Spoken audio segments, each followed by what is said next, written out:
Hello, beautiful people. So I'm here, the garden, my home, starting to rain, but I feel the call to just share some thoughts, some reflections that I was sharing last night in a group call that I was part of, and I felt like yeah, it resonates with a lot of people that I meet that are facing these challenges. So it's about like when you're feeling called to express, to share your thoughts, your feelings, your journey, especially in the online space.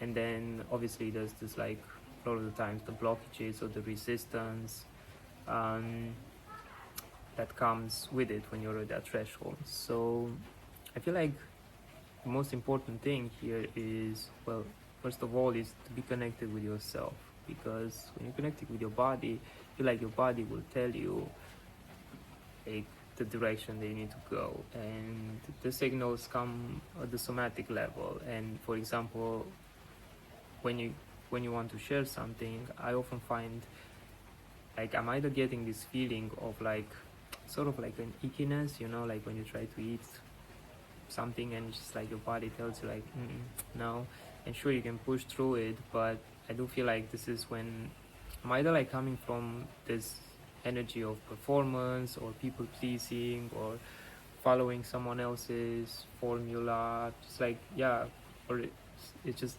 yeah, not the right time or not the right thing um to share. But then there's also this other type of resistance when like the desire is there, but it's like you're just feeling like there's a wall, there's like a force field or something that's just not allowing you to move that through you. And I feel like this is the time to dive deep into it, to go into it at a somatic level and see what is there, what is the inherited narrative, what is the wound that is creating that blockage, like what is the the trauma or the belief that is not allowing you to.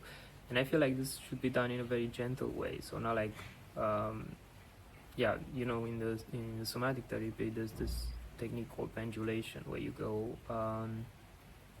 slowly into the uncomfortable and then back into the comfort zone, uncomfortable and then comfort zone. And I feel like with any type of resistance or discomfort, it's very important to feel safe first and foremost, and then slowly dip your toes into the uncomfort and build that resilience, trust, courage over time. And as an example, it can be, you feel like you want to share your gifts, you feel like you want to share something that's moving through you, but then you find yourself like with this resistance that can create like procrastination or doubt or whatever. And I would feel like, for example, maybe find a format that works for you at the beginning, something that's less triggering. For me was writing, because I felt like I have a lot to say. It was very triggering to be on video, for example, or to just go on Instagram live. But writing felt more safe. I would still give me the opportunity to express what I want to.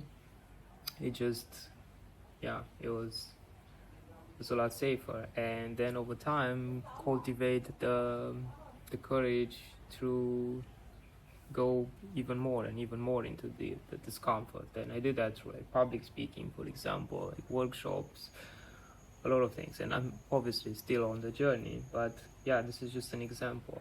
And another thing is like the audience, like who are you speaking to, who are you writing for, who are you expressing, what is the message, who is this message for? And for me it always comes to the 20-year-old me, like the young version of me that was afraid, that was ashamed, that was confused, that was seeking validation, people pleasing, and that needed to hear what I have to say right now. And so whenever I speak for this version of me, this boy that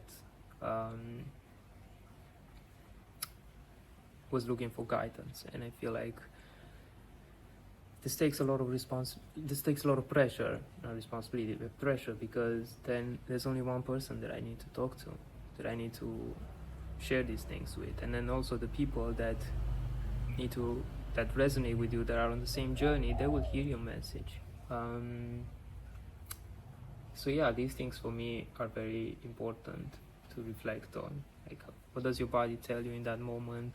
How can you find a way that is help supporting you to go into the discomfort, but just taking it small steps? And then who is the person that you want to write for, or express, or share, or create for? Also in the astrology, you can look, for example, the seventh house. It's one of the most uncomfortable places in the chart, because in the 10th house as well. But like that seventh house is the opposite of the ascendant. So for me, as an Aquarius rising is Leo, is the parts of us that are unintegrated and thus mirrored through the people that we meet, especially in our close relationships.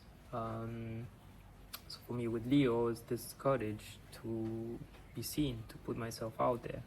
And yeah, in my when I was young, I would get triggered quite a lot about Leo people. Also feeling inspired, but also triggered, because sure, there were like parts of me that I needed to accept about myself. And then yeah, the 10th house is also like how people see you through the work that you do. So that can also be a very challenging place. That for me is Scorpio. So yeah, there's many ways to look in the chart, see where these things manifest in your life. But I would say the most important one, the first and foremost, is connect to your body, learn the signals of your body, learn like when it's a yes, when it's a no. And then when the invitation is to expand, find ways to take these small steps towards it and celebrate every step. Every step is a win. So when you share something, when you find that courage, when you put yourself out there, celebrate it. Like, it doesn't matter how it is received. The victory, the win is that you had the courage to go through the discomfort, through your resistance, and you showed up for yourself. And I feel like the young version of you is definitely proud of you for being able to do that. So yeah, I'll leave it here, as I see the rain is starting to go more intense. So yeah, sending you all much love, and hope you enjoyed this reflection. Yeah, much love.